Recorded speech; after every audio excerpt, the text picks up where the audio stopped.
मेरे प्रिय प्रधानमंत्री श्री नरेंद्र मोदी जी, नमस्कार लद्दाख के पहाड़ों से।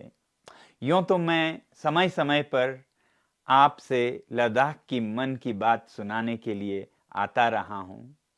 पहला मैंने आज से 4 साल पहले आपसे गुहार लगाई थी कि लद्दाख के संवेदनशील पर्वतीय पर्यावरण को और यहाँ की जनजातीय संस्कृति को संरक्षण दिए जाएं, और आपने वादे भी किए अलग अलग मंचों से। और आज 4 साल बीत गए, गाड़ी वहीं की वहीं है। लोग बेबस और रोष में आ रहे हैं। आज जो लेह में सम्मेलन हुआ, आंदोलन हुआ 3 फरवरी को, ये अपने आप में बहुत ही अनोखा था। आज लेह शहर के ऐतिहासिक पोलो ग्राउंड में लगभग 20,000 लोग जुड़े। पूरे लद्दाख से सैकड़ों किलोमीटर से दिन दिन यात्रा करके वे आए इस कड़कती ठंड में, जब बाहर -15 -20 की ठंड है। ये जो संख्या मैंने बताई, ये बहुत अनोखा है छोटे से प्रदेश लद्दाख के लिए, जहां की जनसंख्या ही 2-3 लाख है। अगर यही अनुपात देखें जो कि लेह का 20% जनसंख्या थी, वो दिल्ली में देखा जाए तो ये लगभग 60 लाख लोगों के दिल्ली में जमा होने के बराबर था। और यहाँ से लोगों ने मिलकर गुहार लगाई कि आप इस पर फिर दोबारा ध्यान दें। मैंने भी आज इस आंदोलन में आपको संबोधित किया कुछ इस तरह। भारत माता की, भारत माता की, भारत माता की। अब मैं हमारे देश के प्रधानमंत्री श्री नरेंद्र मोदी जी से आज लद्दाख के हजारों लोगों के साथ मिलकर लद्दाख की मन की व्यथा, मन की बात आपको सुनाना चाहूँगा। यहाँ अगर आप देखेंगे तो एक छोटे प्रदेश, जहाँ 1,00,000-1,50,000 तो लेह में और 1,00,000-1,50,000 ही कारगिल में हैं, उसमें से 20-30 हजार लोग यहाँ पर मिलकर आपसे एक गुहार लगा रहे हैं, आपसे एक मन की बात सुना रहे हैं। तो वो हम आपके साथ मिल के सुनाएंगे। सबसे पहले तो लद्दाख के लोग आपके बहुत बहुत आभारी हैं और रहेंगे कि आपकी सरकार ने आज से 4 साल पहले लद्दाख की सालों दशकों पुरानी मांग पूरी की। उसका हम बहुत बहुत धन्यवाद करते हैं और करते रहेंगे। और उसके बाद, क्योंकि मैं पर्यावरण के क्षेत्र में काम करता हूँ, एनवायरमेंटल एक्टिविस्ट हूँ, तो मैं आपका बहुत बड़ा प्रशंसक हूँ जो आपने सिर्फ भारत में नहीं, दुनिया में भी एक रास्ता दिखाया भारत के आदर्शों का, सादगी भरे जीवन का, मिशन लाइफस्टाइल्स फॉर एनवायरनमेंट, जिस पे भी मैं सालों से बोलता आया हूँ। आपने इसे दुनिया तक पहुँचाया कि जब तक देश के, दुनिया के लोग सादा जीवन नहीं बिताएंगे, ये जो दुनिया का पर्यावरण है वो उसे सह नहीं पाएगा। इसके हम सब आभारी हैं। हम आपका अभिनंदन करते हैं इस बात के लिए। और हम इसके भी आभारी हैं कि जब आपने लद्दाख को यूटी घोषित किया, तो इस पर्वतीय प्रदेश, इस संवेदनशील पर्वतीय प्रदेश के संरक्षण के लिए जब 370 नहीं रहा, तो आपने लद्दाख के लोगों को भरोसा दिलाया। आपके सरकार के मंत्रियों ने, नेताओं ने यहाँ आकर दिल्ली से बार बार हमें आश्वासन दिया कि लद्दाख को भारतीय संविधान के अनुच्छेद 244 के 6वें शेड्यूल में संरक्षित किया जाएगा। ये भारत के नेशनल कमीशन फॉर SC/ST के मिनट्स में छपे हुए हैं। ये आश्वासन यहाँ पोलो ग्राउंड से दिया गया। ये आश्वासन ट्राइबल जनजातीय मंत्री से न्याय के लॉ मिनिस्ट्री से, होम मिनिस्ट्री से, हर तरफ से हमें ये आश्वासन मिला। और फिर उसके बाद आपके सरकार ने, आपके पार्टी ने एक बार नहीं 2 बार हमें ये आश्वासन इलेक्शंस में, चुनाव में इस तरह के मैनिफेस्टो, घोषणा पत्र के जरिए भी दिया। ये मैं आपको फिर याद दिलाना चाहूंगा और धन्यवाद करना चाहूंगा लद्दाख के इन तमाम लोगों की तरफ से।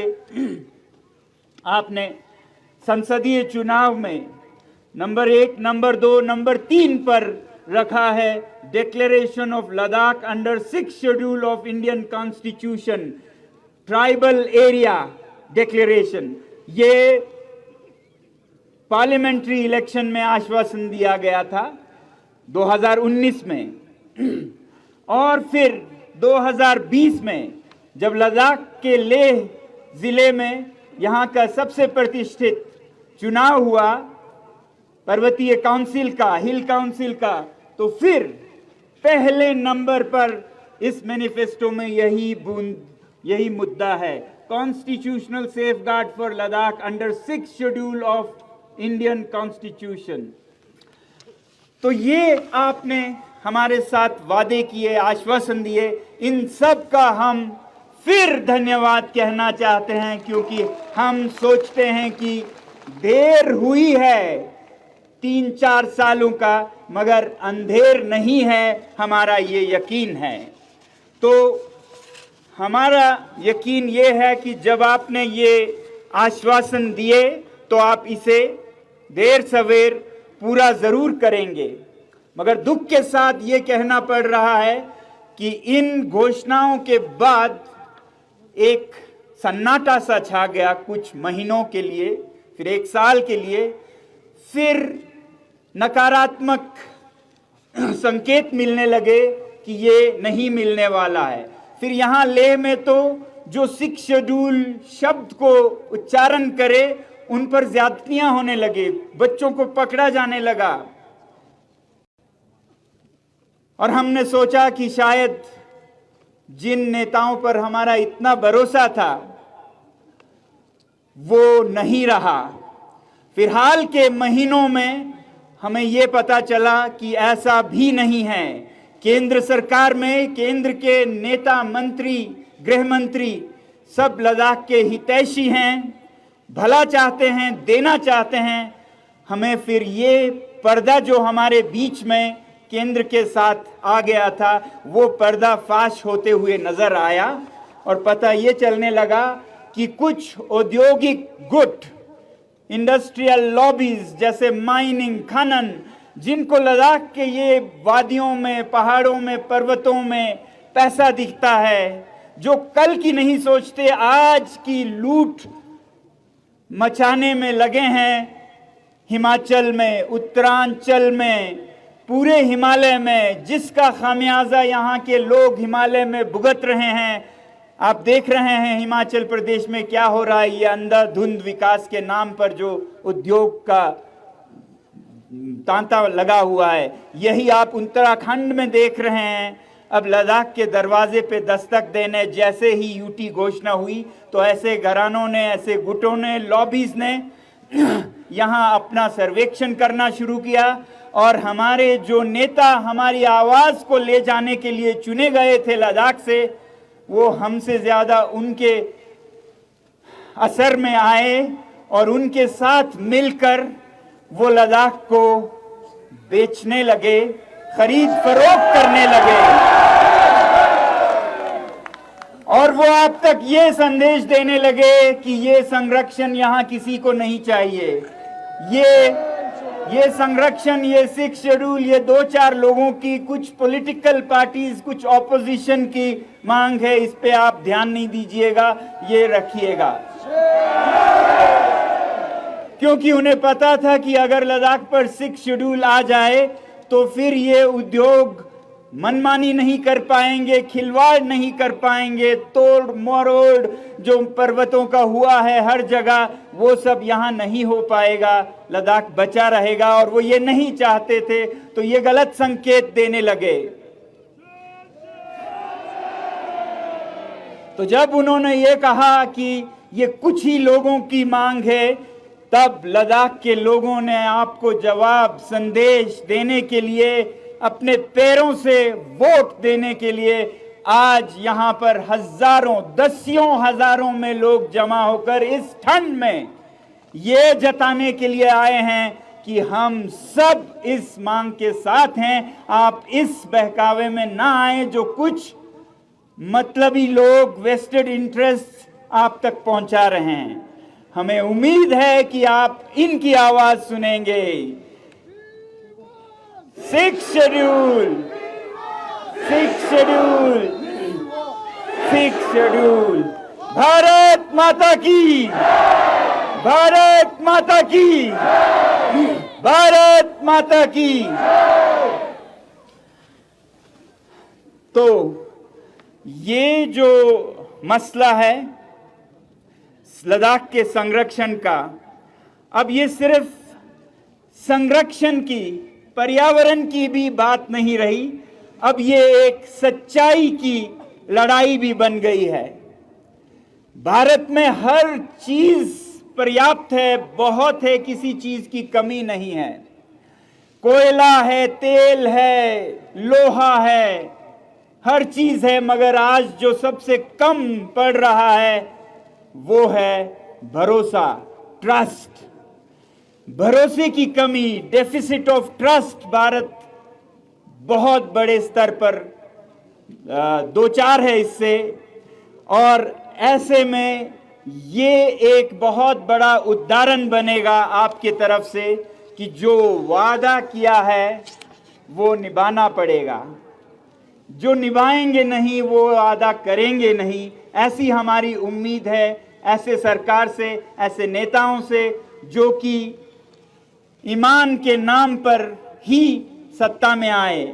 आपको याद है कि 2011, 12, 13 के इंडिया अगेंस्ट करप्शन में भारतीय जनता ने कितने जोर शोर से भारत में फिर से सच्चाई को वापस लाने की आवाज उठाई, और उसके ठीक बाद भारतीय जनता पार्टी सत्ता में आई, क्योंकि लोगों को ये भरोसा था कि अब साफ होगा हर चीज। मगर आज बदकिस्मती से देख कहना पड़ रहा है कि आज हर तरफ करप्शन फिर से सर उठा रहा है, देश में और यहाँ लद्दाख में भी। आपको मालूम हो या ना हो, पिछले 3-4 सालों में यूटी लद्दाख में करप्शन हद के स्तर पर होने लगा था। जम्मू कश्मीर में हम मानते थे कि वो सबसे करप्ट राज्य है, लद्दाख में बहुत बड़े स्तर पर होने लगा। कुछ कदम भी उठाए गए, कुछ अदल बदल भी हुए, मगर हमें नहीं लगता है कि सफाई अभी भी है। अगर आप देखें पिछले 3-4 सालों का खनन करें कागजों को, तो बहुत बरमान मिलेंगे आपको करप्शन के। मैं खुद आपको कई ऐसे मिसालें और सबूतें दे सकता हूं। तो ये हाल है लद्दाख का, और ऐसा ही हाल देश में भी लग रहा है। आप बहुत कोशिश कर रहे हैं मगर हालात बहुत अच्छे नहीं हैं। ऐसे में बहुत जरूरी है कि देश को भरोसा हो कि हमारी सरकार, हमारे नेता भरोसे पर खरा उतरेंगे। तो हम लद्दाख से ये गुहार करते हैं कि सबसे पहले तो ये जो इलेक्शन के मैनिफेस्टो हैं उन पर अमल करके आप देश को बताएं कि इलेक्शंस गुड्डा गुड्डी का खेल नहीं है, बच्चों का खेल नहीं है। इसमें जो वचन दिए जाते हैं उन्हें पूरा किया जाता है, और लद्दाख की जनता इसी उम्मीद पर आज यहाँ आई है कि आप ऐसा ज़रूर करेंगे। हमें बताया गया कि 19 फरवरी को टॉक्स होंगे दिल्ली में। हमें बहुत उम्मीद है कि इस टॉक्स में आप ये साबित करेंगे कि आप वादे पर खरे उतरेंगे और पक्के इरादे से हैं, जैसा हमें आश्वासन दिया गया है। और हम कोई ऐसे चीज नहीं मांग रहे हैं कि जो भारत में संभव नहीं है। हम चांद, हम सितारे नहीं मांग रहे हैं, हम तो भारतीय संविधान के एक अनुच्छेद जिसका हमसे वादा किया था उसी का अमल मांग रहे हैं। और ये अमल कोई ऐसा नहीं है, कभी कभी कुछ लोग ऐसे प्रदर्शित करते हैं कि ये बाहर के लोगों को रोकने का है, ये लद्दाख बाहर, ऐसा नहीं है। मैं आपको बताना चाहूँगा कि ये संरक्षण लद्दाख में जो भी संवेदनशील जगह हैं या संस्कृतियां हैं या जनजातियां हैं उनको बचाने का काम करेगा। अब लद्दाख में जैसे पांगोंग झील है, सोमोरिरी झील है, बहुत ही संवेदनशील है, फ्रेजाइल इकोसिस्टम है, वहां के लोगों की संस्कृति बहुत ही फ्रेजाइल है। उसे बचाना होगा सिर्फ दिल्ली और लखनऊ के लोगों से नहीं, लेह के लोगों से भी। और हम चाहते हैं कि ऐसे फ्रेजाइल इकोसिस्टम्स को लद्दाख के लोगों से भी बचाएं, और ऐसा प्रावधान देता है 6th शेड्यूल। तो 6th शेड्यूल किसी बाहर अंदर की बात नहीं है। हमारे यहाँ एक वादी है आर्यन वैली, जहां पर आर्यन समुदाय के ब्रोकपा लोग रहते हैं, उन्हें बचाने की जरूरत है मुझसे भी। कोई वहां जाके ऐसे खिलवाड़ नहीं करें कि उनकी संस्कृति बिखर जाए। तो 6th शेड्यूल उन्हें हमसे भी बचाता है। और जरूरी नहीं है कि हर चीज में अंदर बाहर करें, हो सकता है ऐसे स्ट्रेचेस हों जहां पर हर कोई देश से बल्कि दुनिया से आके भी उद्योग लगाए, ऐसे डिमार्केटेड एरियाज में, मगर जो संवेदनशील पहाड़ हैं उन्हें बचाया जाए। तो ये कोई इस जाति उस जाति, बाहर के अंदर के, इनकी बात नहीं है। ये एक इकोसिस्टम को, एक संवेदनशील संस्कृति को बचाने की बात है।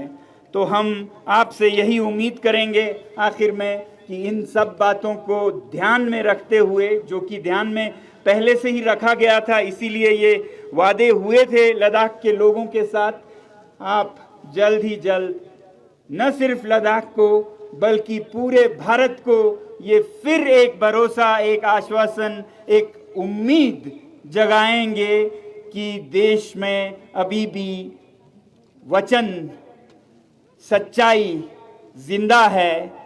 और उस सच्चाई को बचाए रखने के लिए अगर हमारी जान जाए तो बहुत कम होगी। मुझे दुख ये है कि एक ही जान है, कितने बार दें। तो हम इसके लिए आज भारत में जैसे हम अंग्रेजों से लड़ रहे थे, आज भ्रष्टाचार से, आज झूठ से लड़ने की जरूरत है। और इसमें अगर हम भगत सिंह बनते हैं, सुखदेव बनते हैं, तो हमारी ये सबसे बड़ी खुश नसीबी होगी, खुशकिस्मती होगी। मैं आपका हाथ जोड़कर इस तमाम लद्दाख के लोगों के साथ मिलके फिर एक बार धन्यवाद और फिर एक बार भरोसा आपसे लेने की गुहार लगाता हूं। बहुत बहुत धन्यवाद। भारत माता की, भारत माता की, भारत माता की। तो ये थी मन की बात लद्दाख के 6वें शेड्यूल में संरक्षण के बारे में।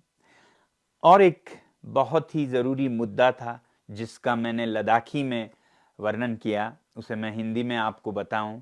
वो है जमहूरियत यानी कि लोकतंत्र के बहाली की बात।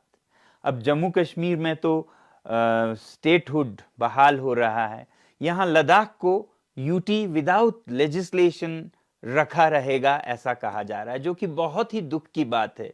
लद्दाख के लोग बहुत ही हैरान बल्कि नाराज हैं कि उनकी किस गलती के लिए उन्हें ये सजा दी जाएगी। भारत के जितने भी युद्ध हुए उन सब में लद्दाख के सैनिक ही नहीं, जनता भी युद्ध भूमि तक स्वयं सेवकों की तरह जाते रहे हैं। और आज उनको बिना लोकतंत्र के रखा जाए। यहाँ लद्दाख में कोई ऐसा मंच नहीं है, कोई असेंबली नहीं है, एमएलएज नहीं है जो कि यहाँ के विकास का निर्णय कर सकें। एक लेफ्टिनेंट गवर्नर पूरा निर्णय खुद से करते हैं, जो कि यहाँ के होते भी नहीं हैं, उन्हें लद्दाख का नहीं मालूम होता है और 3-4 साल बैठ के चले जाते हैं। जो उनकी गलतियां हों उसका खामियाजा यहाँ के स्थानीय जनता को भुगतना पड़ता है। तो ऐसा भारत में लगभग कहीं नहीं है कि लोगों की कोई मंशा रखने का मंच ही ना हो। तो हमें उम्मीद है कि इस मांग को भी आप पूरा करेंगे और लद्दाख को या तो स्टेटहुड या यूटी विद लेजिस्लेशन आप जम्मू कश्मीर की तरह ही जल्द घोषित करेंगे।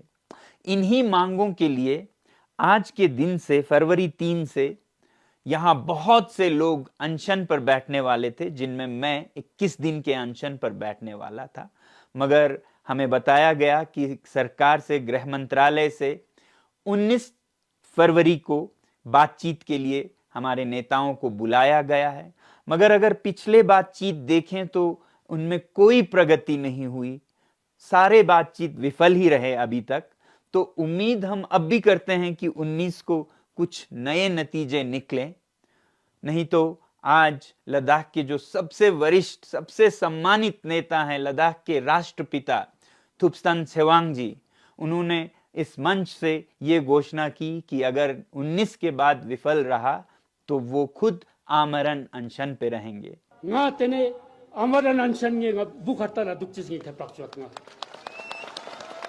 और उनके साथ, हमारे साथ सैकड़ों लोग अनशन पे सर्दियों के ठंड में बाहर रहेंगे, आपका ध्यान आकर्षित करने के लिए कि कहीं आप हमारी मजबूरी को समझेंगे और समझेंगे कि ये मांग 2-4 लोगों की नहीं है बल्कि पूरे लद्दाख की है, जैसा कि आप इस संख्या से देख रहे हैं। तो हमारी पूरी उम्मीद है कि ये जो वचन हमें मिले थे कई साल पहले, कई बार उन पर अमल होगा और हमारा भरोसा सत्य और वचन पर फिर एक बार बनेगा और हम ऐसे ही खुशहाल लद्दाख और खुशहाल भारत की कामना करते हैं। आपका बहुत बहुत धन्यवाद।